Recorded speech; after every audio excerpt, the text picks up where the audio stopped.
श्री स्वामी समर्थ. ओम नमः शिवाय. नमस्कार मंडळी. उद्या आहे श्रावणातला दुसरा सोमवार.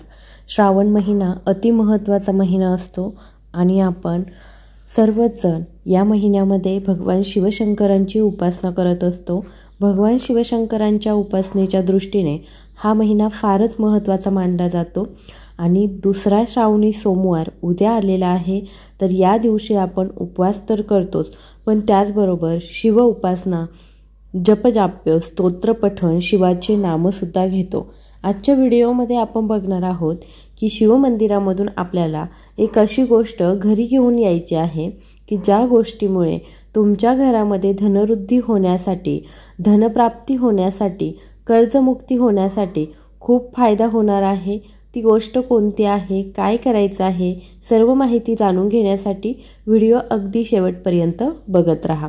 तर बघा, प्रत्येकाच्याच घरामध्ये धनवृद्धी व्हावी, आर्थिक प्रॉब्लेम्स सॉल्व्ह व्हावेत, कर्जमुक्ती व्हावी असं प्रत्येकाला वाटतं. बाकीच्या सर्व गोष्टींपेक्षा पैसा हा महत्त्वाचा असतो आणि तो जर कष्ट करूनही आपल्याकडे येत नसेल तर अशा वेळी आपल्याला छोटे मोठे उपाय करणं फार महत्त्वाचं असतं. मेन गोष्ट ही आहे की आपण जर कष्ट करत असाल आणि तरीसुद्धा त्या कष्टांना यश मिळत नसेल, त्या कष्टांतून आपल्याला पैसा मिळत नसेल, म्हणजे श्रमाचे पुण्य किंवा श्रमाचे जे काही आपल्याला मिळायला पाहिजे तर ते आपल्याला मिळत नसेल, तर अशा वेळी आपल्याला प्रश्न पडतो की असं का होतं, आपल्याच बाबतीत असं का. काही लोकांना तर काही न करता भरपूर पैसा असतो, भरपूर श्रीमंती असते, घर, गाडी, बंगला सगळ्या गोष्टींनी त्यांची ते त्या पद्धतीने सुखी असतात. तर असं का. बऱ्याच वेळा आपल्याकडे आपण बघतो की नवरा बायको दोघेही मरमर करून काम करतात आणि तरीसुद्धा त्यांना तो मोबदला मिळत नाही किंवा त्यांच्याकडे पैसा पुरत नाही, पैसा वेळेवर येत नाही आणि आला तर टिकत नाही. असं जर होत असेल तर तुम्ही श्रावणातल्या कोणत्याही सोमवारी हा उपाय नक्की करा. नक्कीच भगवान भोलेनाथांच्या कृपेने तुमच्या घरामध्ये धनवृद्धी होण्यासाठी मदत होईल. तर आपण काय करायचं आहे हेच बघूयात. तर काय करायचं आहे आपल्याला, आपण बघा, शिवमंदिरामध्ये उद्या जायचं आहे. भगवान शिवशंकरांना शिवामूठ वाहण्याची सुद्धा आपल्याकडे एक प्रथा आहे. तर उद्याची शिवामूठ जी आहे ती आहे पांढरे तीळ. तर ती आपण वाहायची आहे. तुम्हाला शक्य असेल तर शिवमंदिरामध्ये जाऊन वाहा, शक्य नसेल घरीच तुम्ही तुमच्या घरी जे शिवलिंग आहे त्याच्यावरती वाहिली तरीसुद्धा हरकत नाही. घरी जरी पूजा केली तर तुम्ही शिवशंकरांना पांढरं फूल आणि बेलाचं पान आठवणीने वाहा. बेलाचं पान त्याचबरोबर शमीचं पानसुद्धा तुम्ही वाहू शकता.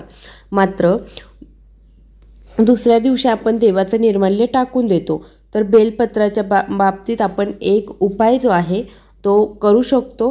म्हणजे बेलपत्र जे आहे ते आपण खाऊ शकतो. ते खाल्ल्याने आपल्याला खूप सारे गोष्टी ज्या आहेत त्या मिळतात, देवांचा आशीर्वाद मिळतो. पण आता हा जो उपाय आहे तो करण्यासाठी आपल्याला काय करायचं आहे, हे बेलपत्र जे आहे ते शिवमंदिरामधून घरी घेऊन यायचं आहे. शास्त्रानुसार देवाला एकदा वाहिलेलं फूल, पान पुनर्वापरात आणलं जात नाही, मात्र बेलपत्र त्यास अपवाद आहे. हाच अपवाद पाहता आपण बेलाचा पुनर्वापर धनवृद्धीसाठी कसा करता येईल ते पाहणार आहोत. मुळात शिवाला, गणेशाला, हरतालिकेला वाहिली जाणारी पत्री ही निसर्गाची तोंड ओळख व्हावी म्हणूनच असते. आता आपण बाजारात जाऊन सगळी पत्री एकत्र विकत घेतो. त्यातल्या पानांची ओळख विचारली तर 80% महिला निरुत्तरच होतील. आपले सण, उत्सव, संस्कृतीच्या निमित्ताने आपण या गोष्टींची खोलवर माहिती घेत असतो. सुदैवाने बेलाचं पान ओळखणं अवघड नाही. हे त्रिदल म्हणजे मानवी भावनेतील सत्व, रज, तम यांचे प्रतीक आहे. हे त्रिदल भगवान शिवाला अर्पण करून शरणागती घ्यावी असे शास्त्र सांगते. त्यानुसार बेलांशी संबंधित हा उपाय नक्की करा. यंदा श्रावणी सोमवारी शिवमंदिरामध्ये तुम्ही जर गेलात तर भगवान शिवाला बेल वाहण्याआधी बेलाच्या तिन्ही पानांवरती आपल्याला ओम नमः शिवाय, म्हणजे एका पानावरती ओम, एका पानावरती नम आणि एका पानावरती शिवाय, जे त्रिदल आहेत त्याच म्हणजे एकाच पानावरती हे तीनही नामे आपल्याला लिहायचे आहे. त्याच्यानंतर हे पान आपल्याला महादेवाला अर्पण करायचं आहे. महादेवांचा श्लोक किंवा मंत्र भक्तिभावाने म्हणायचा आहे. अगदीच आपल्याला पाठ नसेल, काही जमत नसेल तर आपण ओम नमः शिवाय हे 11 वेळा म्हणा. पुरुष असाल तर ओम नमः शिवाय म्हणा आणि महिला असाल तर नमः शिवाय नमः शिवाय नमः शिवाय असं 11 वेळा म्हणा. आणि नंतर हे पान उचलून आपल्या घरी घेऊन यायचं आहे. आपल्या घरी आल्यानंतर हे पान आपण तिजोरीजवळ घेऊन जायचं आहे. पुढच्या श्रावणापर्यंत आपल्याला किती रक्कम कमवायची आहे तो आकडा मनात आपण ठरवायचा आहे आणि त्या इच्छेला महादेवाचा आशीर्वाद मिळावा म्हणून महादेवांना प्रार्थना करायची आहे. अवास्तव अपेक्षा न ठेवता आपल्या उत्पन्नाचा अंदाज घेऊन रक्कम ठरवा आणि तेवढी रक्कम पुढच्या श्रावणापर्यंत तिजोरीत येऊ दे अशी प्रार्थना भगवान भोलेनाथांना करा. ते पान तिजोरीत एका कोपऱ्यात ठेवून द्या. हा उपाय करून अनेक भाविक त्याचा लाभ घेतात असं ज्योतिषशास्त्रामध्ये सांगितलं आहे आणि श्रावणानिमित्त हा उपाय आपण नक्कीच केला पाहिजे. पण अवास्तव अपेक्षा करू नका. आपण जे काही कमवत आहोत किंवा जितकी आपण मेहनत घेत आहोत त्याच्या पटीने आपल्याला नक्की किती मोबदला मिळावा असं आपल्याला त्याचा अंदाज लावूनच हे पान जे आहे ते आपल्या तिजोरीमध्ये ठेवायचं आहे.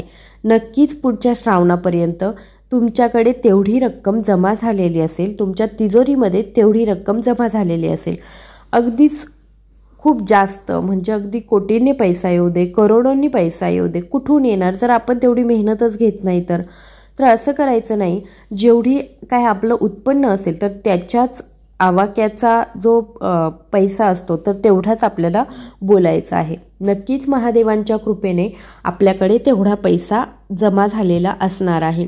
तर बघा, हे छोटे छोटे उपाय जे आहेत ते ज्योतिषशास्त्रामध्ये सांगितले जातात आणि आपल्याला माहीत आहे की महादेव हे अत्यंत भोळे आहेत आणि त्यांच्यापुढे आपण जर एखादी इच्छा व्यक्त केली तर ते आपली इच्छा कधीच मोडत नाही असं सुद्धा म्हटलं जातं. आणि तो तर श्रावणी सोमवारी तुम्ही जर ही इच्छा व्यक्त करत असाल तर नक्कीच ते आपली इच्छा मान्य करतील. आता जेव्हा तुम्ही शिवलिंगाचं पूजन करता बघा, शिवमंदिरामध्ये खूप जास्त प्रमाणामध्ये गर्दी असते किंवा मग अगदीच दर्शन घेऊन दिलं जात नाही. तर बघा, वेळ जी आहे ती शक्यतो सकाळी जा, कारण सकाळच्या वेळी जास्त गर्दी नसते. एकदम उठल्या 6-6:30च्या दरम्यान. नंतर दिवसभर खूप गर्दी असते आणि प्रदोष समयी तर खूप जास्त गर्दी असते. त्याच्यामुळे आपल्याला ह्या सेवा करायला किंवा तिथे जाऊन हे म्हणायला, हे पानं अर्पण करायला वेळ मिळेल किंवा नाही मिळणार किंवा कुणी करून देईल की नाही माहीत नाही. त्याच्यामुळे काय करा, बेलपत्र जे आहे ती घरूनच चंदनाने, लाल चंदन घ्यायचं, त्याच्यावरती ओम नमः शिवाय एका पानावरती ओम लिहा, म्हणजे आपले जे त्रिदल आहेत तर मधलं जे पान आहे त्याच्यावरती नमः लिहाल. एका बाजूच्या पानावरती ओम आणि दुसऱ्या बाजूच्या पानावरती शिवाय असं घरूनच लिहून न्या. ही 5 पाने जी आहेत त्यांच्यावरती घरूनच लिहून न्या आणि ही पानं अर्पण करा. नक्कीच आपली इच्छा पूर्ण होण्यासाठी आपल्याला मदत होईल. आय होप ही माहिती तुम्हाला आवडली असेल तर जास्तीत जास्त लोकांपर्यंत शेअर करा. धन्यवाद.